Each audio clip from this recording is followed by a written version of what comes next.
It's time for the drive with Q on Sports Radio 102.9 FM The Game. Now, here's Q.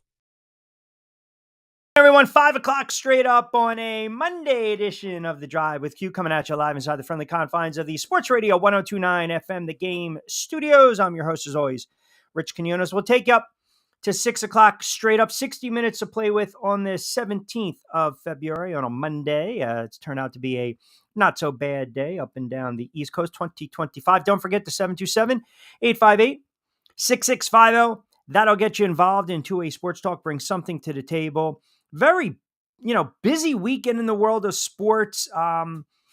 You get that weekend where there's absolutely zero football because now the NFL season has come and gone. It's in the books. The Eagles had their parade. We talked about the Super Bowl win. We got that all out of the way last week, and rightfully so.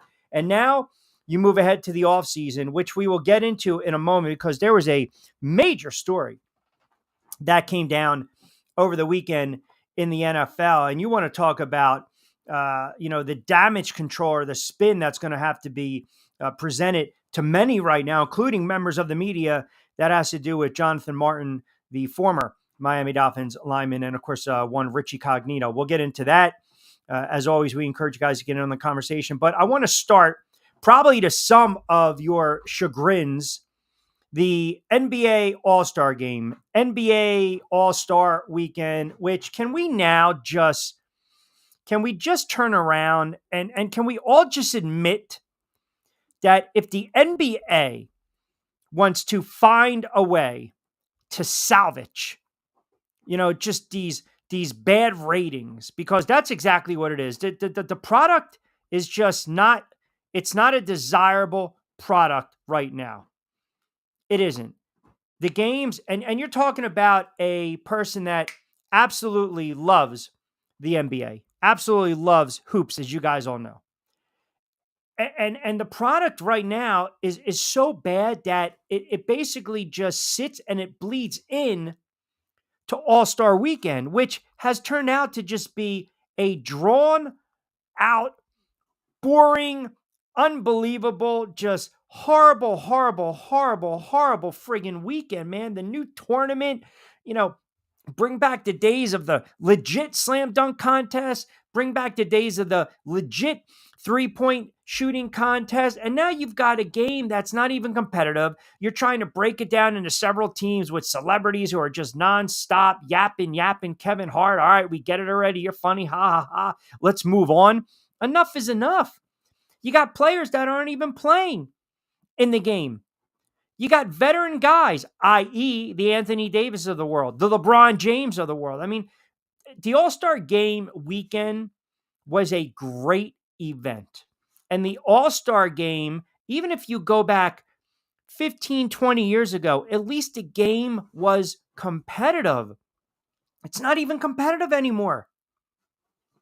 It's not. And that's the problem with the NBA. And listen, Major League Baseball has their issues. The NFL doesn't have their issues. The NHL has their issues. Don't get me started with the viewership. Stop. Let's just be honest here. But the NBA, it's a global sport. It is a global sport. It's branded to be a global sport. And the commissioner is just trying to tweak it to, we're going to get into this situation where, hell, let's run the clock and have 10-minute quarters and it's a 40-minute game. I mean, the breaks yesterday, the stoppage, the lulls, I flipped it on for maybe 30 seconds. And in those 30 seconds, I said, I had enough. I can't do it anymore because it's not a fun game to watch. Everyone can come up with so many different ideas on how the NBA should be more watchable. And again, I watch the NBA. Maybe I'm one of those in the minority where I'll watch the West Coast games if it's the Clippers or the Lakers. I want to see Memphis. I want to see San Antonio. I want to see Golden State. I want to watch my Knicks. I'll watch the Sixers because they're in my backyard because they're such a cluster, you know what? And the fact that you need star power. The NBA is driven by star power. And when you have LeBron James pulling out of the game a few hours before it starts, people look at that as, a selfish act. And again, people want to come and see you. They want to watch. Maybe this is their last shot. They get to watch you. You're given whatever team at that moment or whatever venue, whatever host city an opportunity to see one of the greatest of all time. And then he turns around. The reporter says, what are we going to see from you tonight? And he says, you won't see anything. I'm not going to be in uniform, still dealing with ankle and foot discomfort. Okay. You just don't want to play in the game. And what did you do? You also selfishly, LeBron James took a friggin' roster spot from someone that was deserving of it. And they might not give him another chance. I mean, the way it's set up is just, it's not good, folks. It's not. I mean, the NFL that game hasn't been competitive. That's why they switched the way they did with the formats. Back in the day, 15, 20 years ago, guys were cracking skulls, man. They were hitting each other. Not anymore. Not anymore. I mean, the action on the floor, again, it's just the stoppages, and you got to get Kevin Hart, try to entertain the crowd, and no one cared. No one cared. There's no ebb and flow. You can't even work up a sweat. No one plays defense. Nobody runs both ends of the floor. Nobody cares. And Kobe Bryant, God rest his soul, said it best. Kobe Bryant said it best. The fans deserve and want to see the best pickup game in the world. So hustle, play defense, play both ends of the floor. It's a disgrace. It's chuck and gun, chuck and run and gun, lazy defense. It's a clown show. And the new tournament format is horrible. I don't know what was worse over the weekend. Watching that, even though I told you 30 seconds, I couldn't take it anymore. Or from a guy that loves SNL, and they had the 50th anniversary show last night on a Sunday night, mind you, not on a Saturday, on a Sunday night. And thank God they actually paid tribute to the original cast and the show in the 70s and 80s when it was funny. The rest of it was just, ugh. It was unwatchable. It was unwatchable. I had to turn around and watch the end of a couple Netflix shows. 12:30, 1 o'clock in the morning. The Rogue Agent. That was horrible, the ending. So 0 for 3. And no football to boot. Not a good weekend. Not a good weekend. Again, it hasn't been good with the NBA. And it's a good product when everyone's engaged and you're not dealing with the crap of load management. You have some really great stories this year. The Cleveland Cavaliers right now look like a juggernaut. They're 44-10. They're 44-10. I mean, think about that. If anyone ever looked up, they'd be like, wait a second, the Cleveland Cavaliers? You probably could have named 2 or 3 players on the Cleveland Cavaliers. You might sit there and say, oh, all right, maybe Garland or Mitchell, whatever. But they're 34 games over 500. It's a great story. Oklahoma City, a great story. Memphis, a real good story. Denver's hanging around. You have all of a sudden these veteran teams trying to make a last gasp, whether it's going to be the Lakers, whether it's going to be Golden State, whether it's going to be the Clippers. The Knicks are winning here and there. Boston's still Boston. Indiana's on the rise. Milwaukee's Milwaukee. Detroit, a team that we mocked. For years, they're actually playing decent basketball. So everyone wants to just reinvent the wheel. They want to, listen, I get it, man. The days of the great All-Star games that I grew up on, that I used to sit on that All-Star weekend or that Sunday when it was on NBC, eat an early dinner or, late lunch, 3:30-ish, have the game on by 5:30, 6, and watch it with my father. The days of the Birds, the Magics, the Jordans, the McHales, the DJs, the Rodmans, the Isaiah Thomas, the David Robinsons, right? The Patrick, they're all gone. They're all gone those days. And those games meant something. They were competitive. They were competitive. I mean, you know what the incentive was? The incentive was this. The incentive was you play for pride, man. You did not want to get, one up by another conference. You didn't. Guys were actually fighting, scratching, and clawing out there. We don't have that anymore. We just don't have that anymore. And they can sell us whatever they're trying to sell us. It's a bad product. The NBA is basically a pick and roll, and it's iso ball. That's all it is. So you think speeding up the game, shortening up the quarters, I'm going to be more inclined to watch?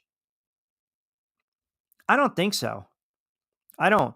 You go to an East-West setup, you got 4 teams, you got single elimination, you got a target score of 4. I mean, stop. Stop. Scrap it. Get rid of it. Honestly, get rid of the whole weekend. If you want to fine, if you want to keep the dunk contest or skills or whatever the hell they're running, whatever, but get rid of the game itself. It's meaningless. What's the incentive? You playing for a seed, you're playing for a draft pick, you're paying for home court. I mean, they want to fix everything. They want to tinker everything all the time.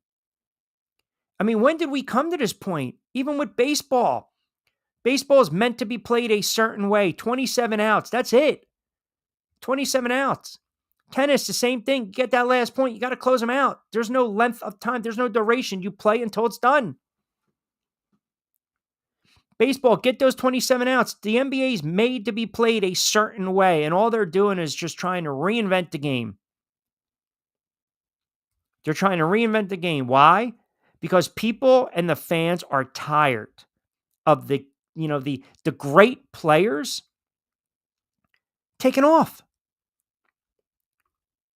I'm trying to pay money here. I'm trying to work. I want to get tickets. I want to go with my family. I want to bring 3 or 4 people and hang out and have a couple pops and park and get merchandise and tickets and eat. And I got to worry about said star player not wanting to play. That's horrible, man. Baseball, you play 162 freaking games. Sometimes even the best need a night off. I always told this story. The year that Mark McGwire and Sammy Sosa were in that great race, 98, that saved baseball back and forth, right? McGwire, breaking Roger Maris's record. I'll never forget, got tickets, 3-game set, Phillies and the Cardinals. I'm like, here's an opportunity. And the one time me and my friends went, McGwire sat out. And I think it was Gary Gaetti that night hit a couple home runs. The very next night, I think McGwire was 3 for 5 with 3 home runs at the vet. Like, timing is everything. But point being is, at least, you get caught off guard, but it's a different animal with baseball. You're not going to sit there in the All-Star game or the All-Star weekend, and if you're LeBron James and have a reporter saying a couple out, what do we expect from you? And then all of a sudden the bombshell says that I'm not playing. That is a horrible, selfish look. Dude, you just took a roster spot from somebody. What are you doing? Like, what are you doing? I get it, man. You're a selfish friggin' player. It's all about you. It's all about your kid. Draft him, draft him, draft him. We get it. We also know you're an all-time great. You had a wonderful career, man. But I stop again. The other thing too is, and I know I'm going down the rabbit hole, you can see LeBron, and people can say whatever they want, but you can start to see LeBron, the minutes, the legs are getting a little tired. They're getting a little older. I mean, look, it's remarkable. He's playing 34 minutes, 24 points. But again, it's just, come on, man. The fans are there to see you. The fans are there to see you. Isn't it crazy? This is LeBron James's what? 1, 2, 3, 4, 5, 6, 7th season with the Lakers. That's crazy when you think about it. He played 1, 2, 3, 4, 5, 6, 7, 8, 9. He played 11 in Cleveland, obviously 7. Then he went to Miami for 4, back to Cleveland for 4, but already 7 seasons, 7 years with the Los Angeles Lakers. And at 40, 41, fans are probably saying this is our last shot to see this guy. Our last chance to see this guy play, and he's a no-show. 727-858-6650. Man chimes in, only sarcastically as he can on a Monday. USA-Canada hockey was a must-watch. Why? Because there were a couple friggin' fights in the beginning, right? I mean, but then if I ask you how many hockey games you watch during the season, you would say, and there lies the issue. If you actually look popularity, we know the NFL is a beast. And then baseball and NBA is right there. Hockey, down on the totem pole, man. Down on the totem pole. Hockey's got a problem, marketing and branding. NBA's got a problem, marketing and branding. Product's not good. It's not. All right, 16 past 5 o'clock hour, just cranking up on a Monday edition of The Drive with Q. We're powered by our good friends over at Fresh Roasted Coffee. 20% off your first cup of Fresh Roasted Coffee if you use the BYP promo code. And typically when we do back your play and we talk about the gambling lines, our good friend Lloyd Vance joins us. Hopefully he's going to join us around 5:20-ish, 5:25 today on this Monday. We're also powered by our good friends over at Play It Again Sports, 1450 Clemens Bridge Road in Deptford, New Jersey. Check them out online. Open 7 days a week. They give you some great value for your used sports equipment and more. Cash on site, bang for the buck. New store just opened up. Let me see what you guys have to say before we hit a commercial. CJ chimes in. Q, NBA All-Star Weekend was worse than what you described. It has not been relevant for the last 25, 30 years. And the problem is the commissioner of the league, they are in denial. There's accuracy to that. There is. There's definitely accuracy to that. And again, I'm a huge NBA fan, but I can't, I just, maybe I'm too old school. Maybe I got spoiled, right? With a lot of stuff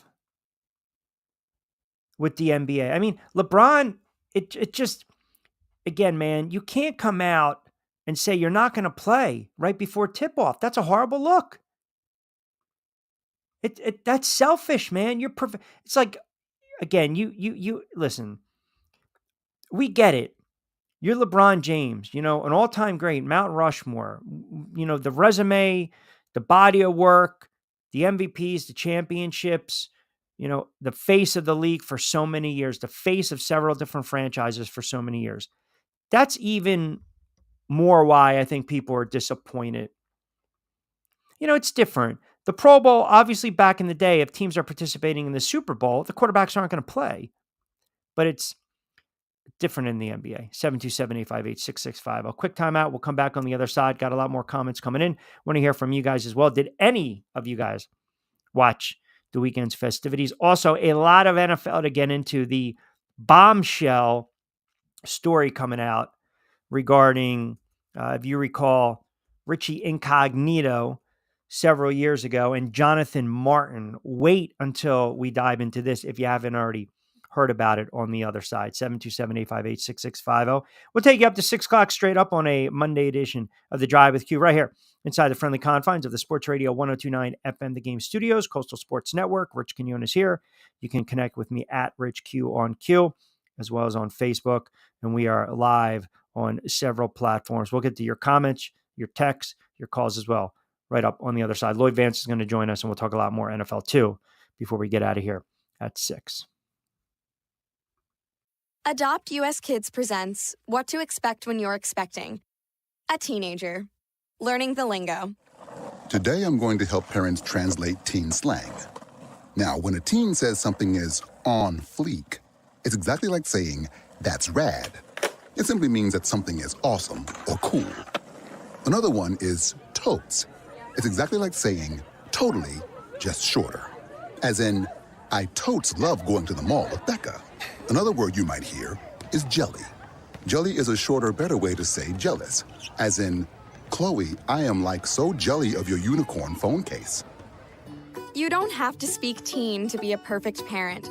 Thousands of teens in foster care will think you're, rad just the same. To learn more, visit adoptuskids.org. A public service announcement brought to you by the U.S. Department of Health and Human Services, Adopt U.S. Kids, and the Ad Council. This is the story of a very special woman.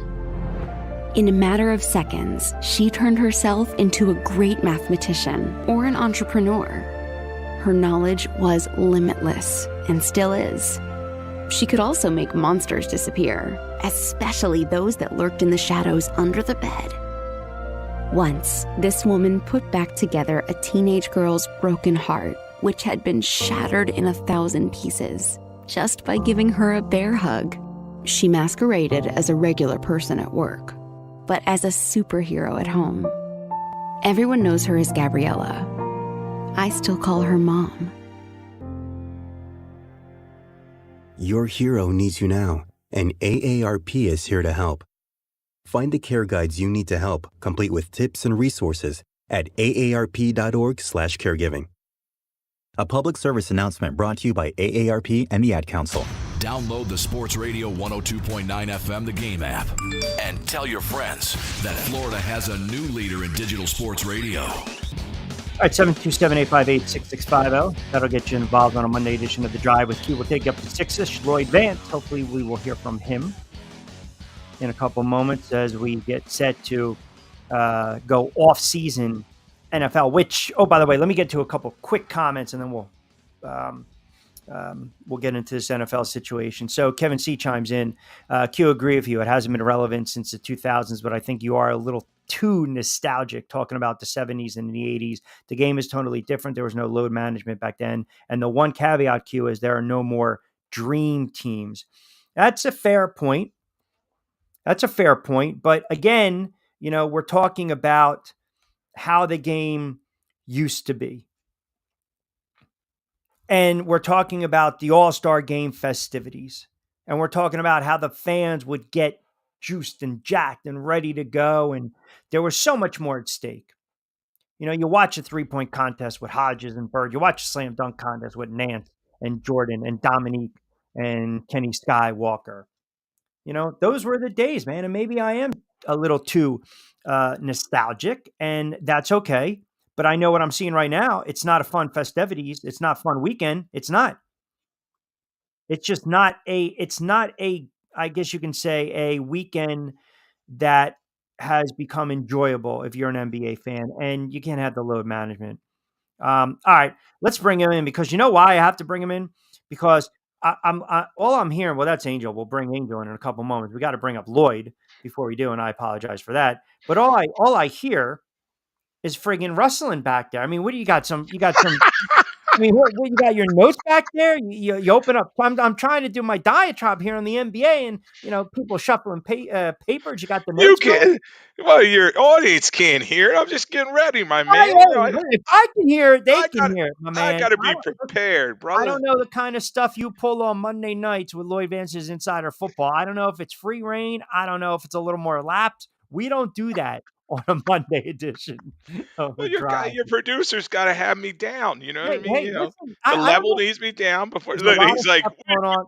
I don't know what to say, man. There's a lot of stuff going on behind the scenes. I felt like last night when they were trying to grill poor Ryan Reynolds, and they said, "Hey, how's everything going?" He's like, "Hey, great. What have you heard on the Saturday Night Live special?" All right. So NFL, I wanted to get into this.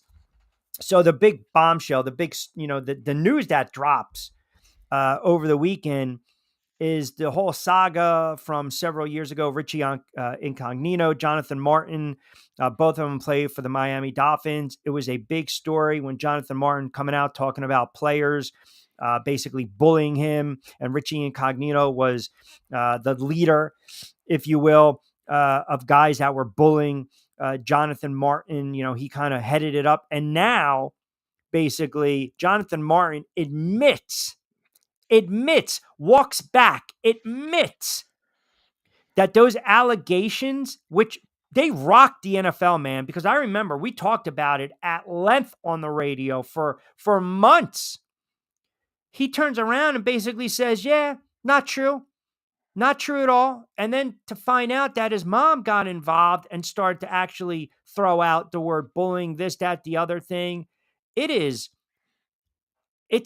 a bad look, man. I mean, you cannot, under any circumstances, listen, if you can't cut it in something and you quit, and then all of a sudden you got to have someone come to your defense, that's weak. And I remember at the time we were talking about, the mental illness and getting your stuff right and depression. And, if he's sensitive, and my thought at the time was, look, man, who hasn't been bullied in their life, right? I mean, it's the nature of the beast. In the NFL, it's a different animal. Maybe the NFL needs to step in, and they did, and they suspended Richie Incognito. And think about, the money's lost, the reputation lost, the years lost for a guy like Incognito, only to have Jonathan Martin come out and basically say, yeah, it was pretty much made up. I don't even know where, you start with this. He came out and said he never believed for a second he was being bullied by Richie Incognito. Wow. I I I I think Martin's kind of changing the narrative here. You know, Q at the time, the NFL got involved, and I think it was called the Wells Report or something like It that. was. You know, and they investigated very thoroughly, and they have recordings of Incognito and what he said to Martin. You may not say it's bullying, but it's definitely not. It's It not wasn't professional flattering. football. It's Sure. it's not professional football in which should be going on, Sure. and a coaching staff did not handle their business. All that should be handled in house, whether it was interpersonal problem or whatever. I have talked to people that have Incognito has been part of their organization, and you know he's a guy. He's got his own issues. He had issues coming out of Nebraska, and the Rams had to kind of deal with that, and just throughout his career, his how he's perceived, and he's one of these tough guys. You know what I mean? Like that he's the old NFL, and the NFL of today and of that time. I guess what was about 10 years ago. Right. You know they don't want that type of picture of their organizations and their players in terms of the way they talk to each other and how they treat each other. I heard that the offensive line coach may have encouraged some of this behavior, and then that's where the NFL was like, all right, it's an organizational problem, and they got involved. Now I think Martin now is like, no, I'm good. You know what I mean? He's gone. He's moved on to his life. He's at Wharton, very smart guy, and he just didn't kind of fit in with the locker room. And at the time, yeah, he probably should have stepped away. And then when you get the parents involved and all that, and it gets ugly.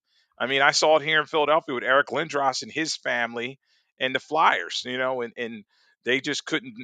In the end, it was an ugly divorce. Yeah, but I'm saying this. If Martin is really walking back these comments, then the NFL has an issue here because Martin looks really bad. And look, Incognito does not get a free pass, but he should be pissed off.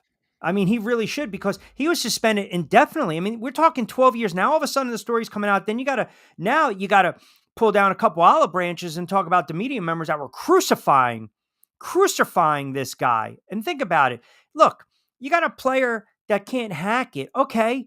And maybe he was a little soft around the edges. Maybe he was a little green. I get it. And maybe some of the things Incognito said, there's no place for that. And if you have a coach, whether it's an O-line coach or an assistant coach or a coordinator, kind of pushing you to treat a player like that, that is a problem. That is a cultural issue and a problem. And that's league wide. We know that. No one's trying to turn a blind eye to that. But for me, if I'm suspended indefinitely for conduct detrimental, and then I'm missing games, and then all of a sudden I got to be on, the commissioner's what list, or the commissioner turns around and they determine that, me and a couple of my teammates just hazing as opposed to harassed, and I don't play an entire season. What's coming out of my pocket?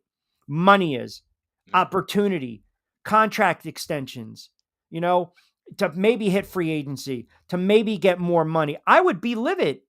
I would be absolutely livid right now. I don't know what the recourse is, but I would be pissed off. Yeah, I mean, yeah, he could be in terms of how he was treated, Q. But much like a Pac-Man Jones, his reputation preceded him, and I thought this was the NFL finally saying, enough's enough, laying the hammer down on him because he's had issues at other places, personal foul penalties, things behind the scenes people didn't talk about in the locker rooms with the Rams, at Nebraska as well. And a lot of it came out when he was trying to get into the NFL during the draft process. So, it's usually not one event that triggers all this, and Of I think course. that's kind of what happened here. Now we'll see if he gets a lawyer and tries to get back pay or something like, or the NFLPA may not want to represent him. You know what I mean? I kind of remember that when he was suspended, they were like, "Oh, is this the kind of guy we really have to defend?" And it's much like AB, Antonio Brown when he was suspended, etc. Sometimes it's like, all right, he pays his dues. We got to represent him, but they really don't want to hold up the flag for this type of player. So it's going to be interesting, the recourse. And yeah, Martin, you know, in a lot of these situations, you would hope they would all just kind of keep their mouth shut and just kind of move on because it's an old story. Yeah, but the NFL missed the mark then. We can agree. Did they not? They missed the Well, mark 12 Roger years ago. Goodell, Roger Goodell will say in the past he was too punitive, and that's why they took it out of his hands in terms of these suspensions. These indefinite suspensions he used to lay down, and he was a judge and a jury. Now it's kind of they have to go with oversight committee. I think there's former players that kind of are on this committee. Like John Runyon, I forget who else, and they kind of hear the evidence, and then they come to like a collective Yeah. agreement in terms of these suspensions. But yeah, a lot of these ones in the past, it was just too ambiguous. It's Yeah. just wide open. But Yeah. yeah, when I read that whole article, and it's good to see that Martin is on a different path and he's trying to moving forward. But yeah, I was like, oh, this is going to open up some old wounds. Yeah. I mean, think about it. He's only 35. This was 12 years ago. So he's about 22, 23 years. I mean, you know, y- I mean, he's still relatively young. I mean, obviously he's not going to get back in the league, but I'm just saying if he was 27, 28, he might have had an opportunity to squeeze out a couple more years. And the other thing is, the flip side is if you're a potential team, not that that's going to happen, it's all hypothetical now, but if you're a potential team, you're looking around saying, I don't want to deal with this guy at all. Or as you alluded to, both of these players. It's just like I said, the NFL, they missed a mark pretty much. It seems routinely with certain things. And obviously this does not go unnoticed. All right. So I guess you can go from the good and then now the bad, I should say the bad to the worst to the ugly besides the good. More accusations coming out right now with Justin Tucker, Baltimore Ravens. I mean, I think it's another 6 or 7 more women have come out. Man, is this going to be a Deshaun Watson situation all over again? Yeah, I think unfortunately it's going to be a type of situation where this is all going to come out, and we'll see if it's a criminal case. But right now, I guess it's civil, or they're just investigating. But it's not good. And you were like, okay, maybe you would thought all the players would have learned from the missteps of Deshaun Watson. And we talked about over and over again Tucker's struggles this season, and you were wondering if the Ravens going to bring him back in terms of his performance on the field. But now you add this in, and they're probably going to have to move on from him. So I just think it's a tip of the iceberg. And much like we were saying, once the NFL, they get investigators that are former FBI, high level people that have worked in criminal justice. Sure. So they're going to get in, they're going to investigate, they're going to find out all about this. And much with Deshaun Watson, it was like, ooh, this is ugly situation. And Watson was able, with that new contract, to pay off all these victims. And you wonder how Tucker's going to be able to handle the situation and how it's going to leak in his personal life, and then that with the Ravens. Sal in the DMV Ravens fan on Facebook just hit me up. Q, how do you think this is going to affect his standing going forward with the Hall of Fame? I mean, he's a 7-time Pro Bowl. He's automatic. He's an accurate kicker. We know he's a Hall of Famer. I mean, look, if you think there's if he gets, well, first of all, the players union will protect him first and foremost until more details come out because, and the reason I bring it up, and correct me if I'm wrong, the Ravens immediately cut Ray Rice even before the NFL did an investigation. The only reason they did it is because the video was leaked from TMZ in the elevator in the casino in Atlantic City. So once they saw that, they went, psh. And I know I'm not trying to do apples and oranges here, but No, do and you think, yeah, it's within the club's rights to do this. That in their contract, the NFL, and that's what people don't understand. It's a series of basically 1-year contracts, and they can let a player go at any time, at cause. So there's language in there, and they can say, okay, we can waive them, cut them for any reason, and they just kind of take the cap hit, and that's what could happen here. And they're going to do their investigation. The NFL, obviously, a lot of times they hope the club handles it at their level first, but this is clearly going to get to the league office, and then their investigators are going to get involved, and Roger Goodell and so forth, and it's just an ugly situation in terms of the Hall of Fame. We talked about this before. They're technically a separate entity from the NFL itself, right. but it's all going to factor in there. And the players that have gotten in trouble in the past, they were already in the Hall of Fame. O.J. Simpson, LT.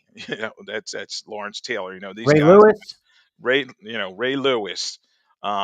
Yeah, Ray Lewis. That was interesting because he was an active player, and it was just like, okay, how does this going to play out? And the league kind of did their thing, and he did serve 6 months in terms of obstruction of justice, but the Yeah. case kind of went away. So, but with this one, I think they'll let things play out. Maybe the Ravens will kind of put him on the exempt list or something like that. The league will. Um, but I definitely think they're going to bring some competition and, just in case into the spring. And, the league year starts in about a month in early March. And we'll kind of see some things kind of coming together in terms of rosters. I think they'll bring in another kicker and there'll be some competition there. But it's not good for Justin Tucker. And, we'll just have to wait and see how this legal process plays out. Yeah, and to your point too, not a very good week or weekend for the Ravens. Their guard just got pinched for DUI in Georgia. All right, what's the latest at Jacksonville? Got to appease the Florida market down there. The Jags fans, maybe the handful or 3 or 4 that might be tuning in. 5 finalists for their vacant GM position. Who wants this job? I guess the question is. Well, it's the open job out there, and there's a lot of good young GMs out there and assistant GMs that kind of want that opportunity. They're going to let it play out and start looking at successful organizations. So you're going to look at guys from the Chiefs, guys from the Eagles front office. They'll get the first look in terms of having an opportunity. So, yeah, I think you're going to interview, cast a wide net, and just Yeah. kind of go from there. It looks like the Cincinnati Bengals are going to franchise tag T. Higgins, and I know he was a hot name. Rumor mill, trade talks. Here we go. I mean, players don't like to get tagged. We know that. I feel like this is a really big offseason for Cincinnati, especially if people are out there thinking Kansas City is taking a step back. If people think that Kansas City is getting a little slower, a little older, the Bills can't get over the hump. The Ravens can't win when they need to win in the clutch, in the clutch, right? They just can't get past a certain point, get to the AFC Championship, get to the Super Bowl. Then the next logical team we would say would be Cincinnati if they were to fix that defense. I mean, the offense, we know what they're capable of doing. So I feel like if you start to examine some of these teams around the NFL that have to have a big offseason, one of them, Cincinnati. Cincinnati definitely is a team. They've just proven they can beat the Chiefs. They can go into Arrowhead, win games, but this season they had a lot of miss. They lost Mixon, and they kind of changed their season, their trajectory. And then Burrow, yes, he was healthy this season, had a great season, but they just started too slow, Q. So they're going to have to clean some things up in terms of the locker room and getting everybody on the same page earlier in the season so they don't have that hole to dig out of. They were one of the hottest teams in the NFL coming down the stretch. We'll see how they play going from there. Higgins, that may be a situation where they want to control what direction the narrative is. So maybe they do look for a trade with him, but they just want to have him under contract and maybe get some draft picks for him going into April in the draft. But it's going to carry a heavy price tag being on the franchise tag. And as you said, most players do not like getting tagged. Some teams use it as a way to kind of further negotiations. But the Bengals in the past have been a very hardline team. They don't, they're not one of the best paying teams. Mike Brown and his organization have kind of always dug their heels in. So we'll see how this plays out. But they do need T. Higgins, but obviously Chase, they got to get him under contract. That's a huge thing too. Having that Jamar Chase contract there and seeing how it plays out. Monday edition of The Drive with Q. We'll take you up to 6, 5:40. Rich Quinones is here. Lloyd Vance kind enough to join us. Lloyd Vance is Insider Football. You catch him every Monday, 8 right here on SR 1029 FM. The game. So these mock drafts change constantly, right? We're seeing the defensive end moving up. We're seeing Sanders and Ward kind of flip-flop. Okay, fine. The Giants right now, there's a report, there's some buzz that they're looking to maybe trade with Tennessee, grab that number 1 overall draft pick. That tells you essentially they're going to grab a quarterback. They hold the number 3 overall pick. They don't exactly control their fate when it comes to selecting either Cam Ward or Shedeur Sanders, who people believe are the top 2 quarterbacks in the draft. Now all of a sudden the kid darts, moving up the ranks, moving up the board. Okay. I don't know what I'm willing, to give up, to be quite honest, to trade back like that if I'm the Giants. And I'm wondering if there's more pressure now because of what just transpired last week. And that's the Eagles winning the Super Bowl and the catalyst being Saquon Barkley. We know about the season. We know about the record. We know about the 2,000 yards. We know about how well he played. John Mara saying what he said, he wasn't going to be able to sleep well. My concern is you make a move because you're trying to deflect what is going on, and you're trying to now placate a fan base that is already pissed off and angry and not satisfied, and they feel like they're wasting Sundays watching this garbage. So if you're the Giants, do you believe they stand pat in number 3, or do you think they try to trade back and grab that number 1 overall draft pick? I think in the end they'll probably just stay where they are because the price Q may be too much for him to move up. You may be talking about their 2026 pick, their 2027 pick. We've seen this in the past where teams have given a boatload to kind of move up. Think about Carolina, what they did. They set the table for the Bears going forward, and we'll see how this turns out. The combine's coming up. Everybody's going to be in Indianapolis in a couple weeks. I think it's around the 22nd, and then everybody will have these conversations and behind closed doors and kind of figure out who's going where. But I expect Tennessee's going to keep that pick, and they're going to have to build for the future. So I'm still looking at maybe Cam Ward at the top, Abdul Carter's the factor in there, Travis Hunter as well. But yeah, if I'm the Giants at 3, you got it. Typically, a quarterback is the first building block. Carter could come in there and be another great pass rusher for them, and Travis Hunter could come in. But if who are they going to put at quarterback? So I'm not paying have to build $35-40 around. million for Russell Wilson. That's preposterous. I'm not doing Yeah, it. he's going to be 37, and I don't think that's a good idea either. And we've heard that Stafford's probably going to stay with the Rams, so he may be off the table.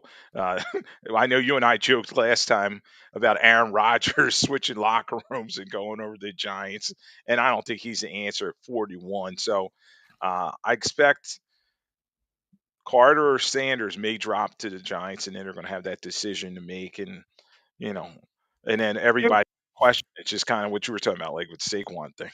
They're at a crossroads. And that's pretty Yeah, much where they're big time. at. Because any team that's rebuilding, when you sign a veteran quarterback, you're doing it to provide what? Stability. And it's only in the short term.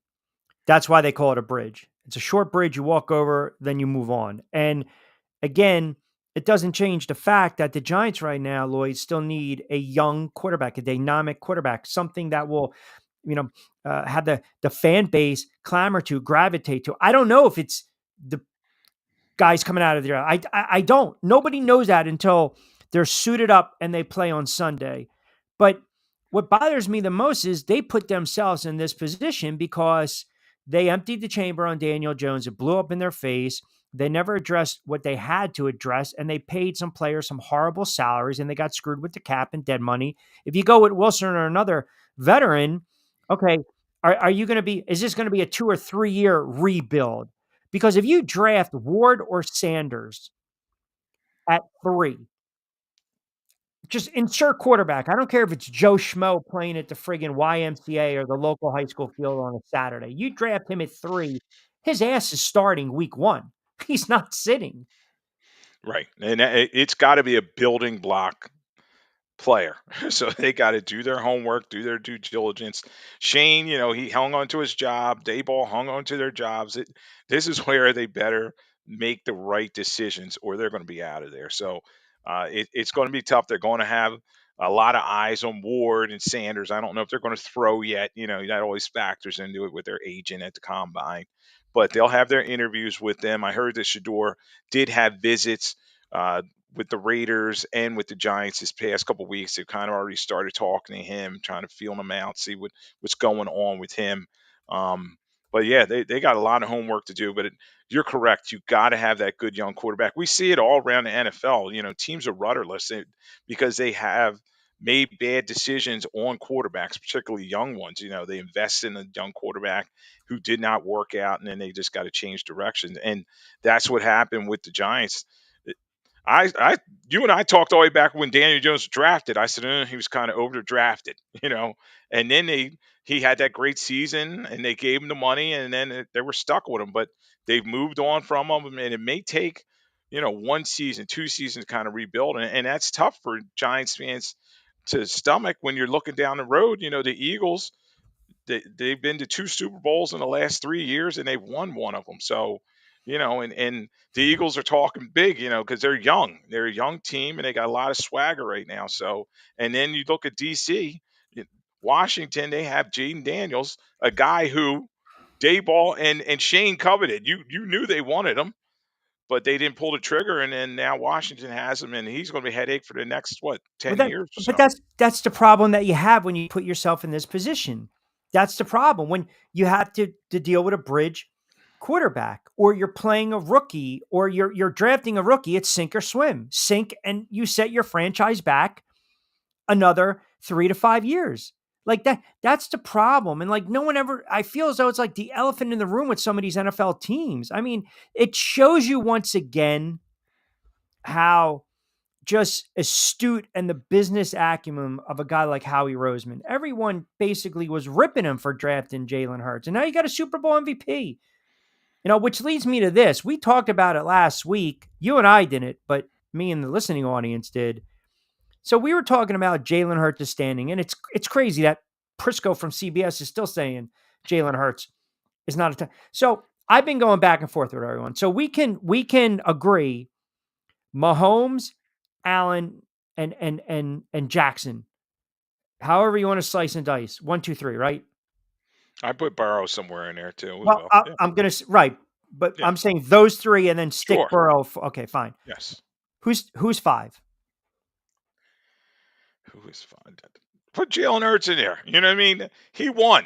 It is because I was talking to, Ray did your Hall of Fame writer. This was something he and I talked about on my show a couple weeks ago. He wins. Jalen Hurts is a winner. He's a leader. He just proved it in the biggest game out there. And, stats be gone. Who cares? Who cares about all these gaudy stats? Joe Burrow had all the stats through the roof this season. We all know this, and they didn't make the playoffs. Hurts, he won some huge games in the playoffs, and he led the best offense, overall team in the NFL. That's what he did. He also So outplayed Patrick Mahomes, and he was Super Bowl MVP. exactly. Well, the reason I bring it up because everyone, prisoners of the moment, they want to stick Jaden Daniels right now as top 5, and I think the kid's going to have a hell of a career. But can we kind of pump the brakes and see if he can do it in year 2? And the I guess the comparison that I gave was C.J. Stroud. Burst on the scene year number 1, then took a step back in year number 2. Now, do you hold it against a quarterback when you look at the body of work in the resume if they had the benefit of playing with All-Pro, Hall of Fame play? I mean, look, Jalen Hurts, you got an all-world running back, a great offensive line, 2 very good wide receivers. You can actually say a top 5 wide receiver in A.J. Brown, top 10 in the both of them, and Devontae Smith, and a very decent, serviceable, consistent tight end. So do we take that away when we look at Jalen Hurts? Do we always have to add in, those details when we're having the conversation? Because I said stick him in top 5 because just give me a guy that's consistently winning. You're going to all the talking heads are going to factor that in always, and they did with Brock Purdy as well. Same kind of debate. Where's he fit in and all this? In the end, football is a team game. And he should not apologize for having a great offensive line and AJ Brown and Devontae Smith. 2 great receivers, and this is what's been built around him. Bradshaw sure didn't apologize for all the Steelers. You have all these guys in the Hall of Fame from those Steelers teams, and he went about his business. Joe Montana, same type of thing. So, it's all fits together, and he's the leader of this team, and he played very well in the key moments. I always question, say, okay, is he the guy to get over the hump? Can he pass his team to a championship? Well, he proved it. He has nothing left to prove. And, sometimes when they put these lists together, I just laugh because I remember like the top 100. I think Patrick Mahomes was, going into this season, he was, what was he, not even in top 5? I mean, come on. When you have that quarterback in place, as we said, that is your building block. And Hurts has been a very good one for the Eagles. Yeah, I know people get really bent out of shape with list. or these writers. And I think sometimes, I mean, I saw that clip and honestly, I thought it was prior to the season. That's what I thought. Like Stroud's a good quarterback. You know, Justin Herbert's a decent quarterback. Bo Nix is a young quarterback. Mayfield's a decent quarterback. Dak Prescott is an aging veteran quarterback. You just had a quarterback friggin' win the Super Bowl, outperform Patrick Mahomes and garner MVP, and you're basically dismissing that. And I don't know if that's just arrogance. I don't know if that's just being dismissive. I don't know if that's just being a contrarian. But to me, that crushes your credibility. I'm not saying stick them in top 5 or 6, but it's almost as though we're so dismissive of said quarterback. And you start to wonder why. Like, what's the criteria when we're coming up with these friggin' lists? Right. And what's the rub? A lot of times it's an editor, and I've been in a situation, editor, like, all right, we need something. you know, let's put it's going to the off season. Let's try to keep the juice going. Let's write something up. And their criteria, a lot of times these guys have personal agendas, and they may be stubborn. They may not have liked Hurts coming out of Oklahoma. You know what I mean? They'd be like, oh, he's this and that. Well, you're wrong, and that's where as a journalist or whatever, you got to be objective. You got to look at everything. You got to analyze it. That's what I try to do, and come up with the correct answer. Look at me. I said the Eagles were going to get killed. Well, you know what? They went out and they did the Destroyed them. job. Yeah. They took care of business. Even the kicker, Angel will tell you I was killing the kicker. I said Elliott's going to miss. Yeah. He's going to miss kick after kick. Well, he got it done. So you got to change the way you evaluate the things, and that's what you hate to call him out, but Prisco, that's what he needs to do. He said, okay, I was wrong about Hurts. There's a lot of guys that were wrong about Hurts where they thought he wasn't the man. You talk about Nick Foles. We all thought he couldn't get it done, but he got it done for one game. Obviously, his career's not, it didn't end the way that he wanted it to, but he got it done that day. And that's what hurts. He's been getting it done not just one day, he's getting it done season after season. He's been a great starter. His winning percentage is through the roof. Yeah. And so is the head coach, who I said, fire after last season, which I was wrong on that. There's nothing wrong with admitting you are wrong. Lastly, I know we got a couple minutes before we get out of here. Apparently, there's a report that Aaron Rodgers was almost pleading the Jets that he wanted to come back. I mean, if that's the case, if you're a Jet fan, do you sit there and say the Jets totally dropped the ball here? Well, they gave him a chance for 2 seasons, and it just didn't work out. Yeah, I think in the end, you're like, yeah, they need to wipe the egg on their face, take a look in the mirror, and say, all right, he's the wrong. He wasn't the right choice. Obviously, with Aaron Glenn coming there, Glenn said, yeah, enough's enough. Let's walk away from him, and he can plead all he wants. He was not going to stop going on McAfee. He wasn't going to show up on time. He had to have his agenda. Yeah. And the Jets were fine. Woody Johnson took control. He said, "This is my team." Well, look what he did. And that's a good comment by Duncan, Dad. And you're right, with some of the bias against some of these players. I mean, the one jackass that doesn't vote for Ichiro. But, Rodgers basically came in and he's like, I'm bringing my ball, I'm bringing my buddies, and we're going to play the way I want to play, right? Hackett, Adams, Lazard. They look like fools going on McAfee and then having Adams stand behind them. I mean, it's just, I believe not only is it the worst move in Jet history, I think it might go down as one of the worst moves in NFL history based on the expectation. All I heard was get this team a quarterback. That's all we heard for the past several years. Give this team a quarterback with their defense. Anyone that can at least be half as or as decent, an upgrade over a guy like Mike White or Zach Wilson. Just throw the friggin' football down the field. Let's go get Aaron Rodgers, Super Bowl or bust. Guy tears up his AC, 4 offensive snaps in, misses the whole season, comes back. He might put up okay numbers, not Rodgers-like numbers, because he's not the same quarterback. And now where are we? I mean, they're without a quarterback as well. So to me, I think it's one of the worst moves in NFL history based on the expectations and what we thought. Yeah, and Q only won 6 games. So in the end, it was like they got 6 wins out of him, and they could have got that out of Zach Wilson or, you throw anybody in there. They could have won those 6 games, and he's just not the same player. I mean, he lost his fastball. We saw that when he was with the Packers, and the Packers were glad to move on from him. And, he talked the talk, but couldn't walk it in the end. No. And if you talk it, you need to walk it. Did you watch the NBA All-Star Weekend festivities? No, I didn't. I heard you talking about that when I first came on. I used to look forward to that so much. I remember when it was in Philadelphia, I think in like 2001, I went to the slam dunk and parts of the game, and it was exciting. You know what I mean? But now it's just kind of like ho hum, and it's just like, all right, they got to find ways to drive fans back to it, create some excitement. I'm not sure if it's going to be, getting some of the better guys out in the slam dunk contest or what. But I think the numbers were down, and a lot of people just didn't watch. It's not like it used to be.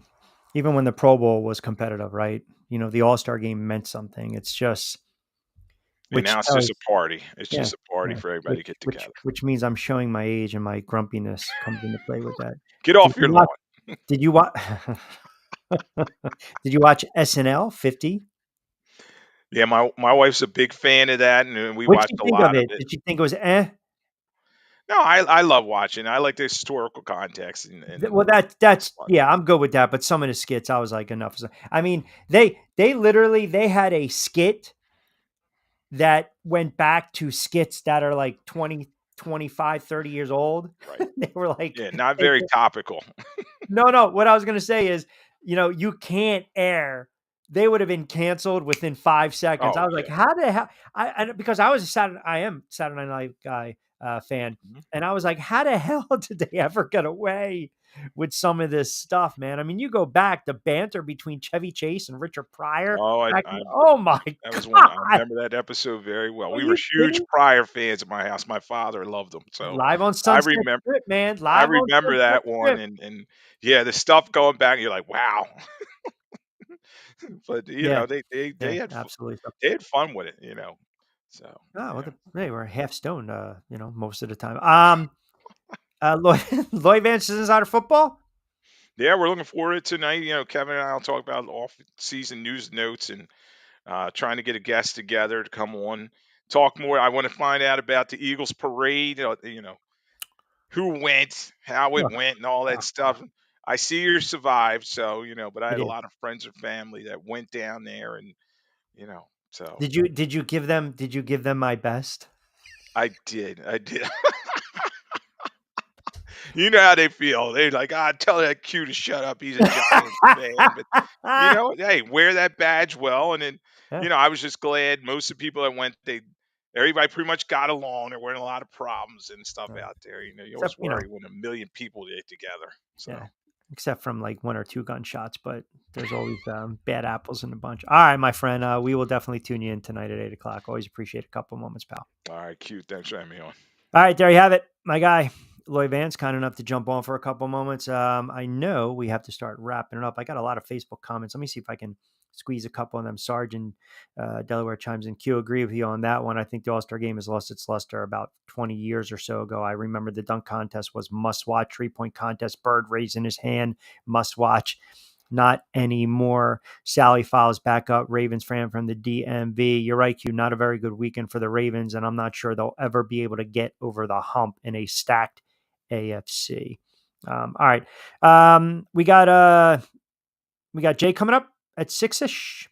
All right. Angel gives me the nod. We got Jay coming up. We will be we're going to drop a couple new back your plays this week. I want to start getting into second half of the NBA season. College basketball. We're going to talk a little more about that Wednesday because the conference tournaments are coming up. You got March Madness right around the corner. My St. John squad sitting at 9. They only lost 3 games this season.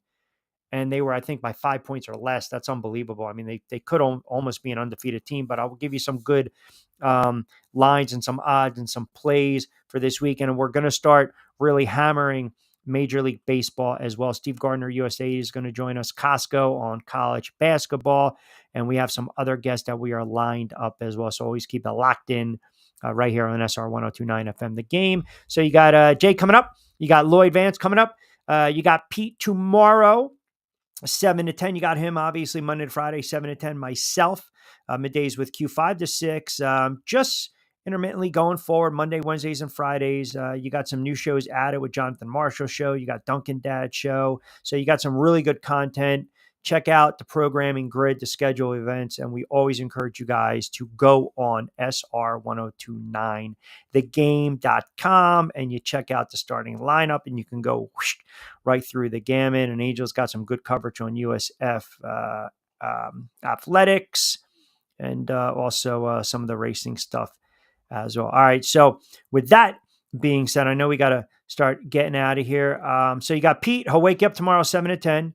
And then we'll re-air a couple shows. I'll be back with you guys on Wednesday from 5 to 6. And I know Mr. Martinez will be with Jay coming up at 6. And he'll be with Angel and the gang coming up with 8. So as always, we're powered by our good friends over at Zen Auto Concepts, #1 detailing shop in the state of Florida, Stuart, Florida. Give them a call. And of course, check them out online, ZenAutoConcepts.com. Fresh roasted coffee, 20% off, BYP 20, as we like to say. Played Against Sports, 2 locations now, Deptford and Mount Laurel. For mi hermano Angel Martinez and our guest Lloyd Vance, I'm Rich Quinones.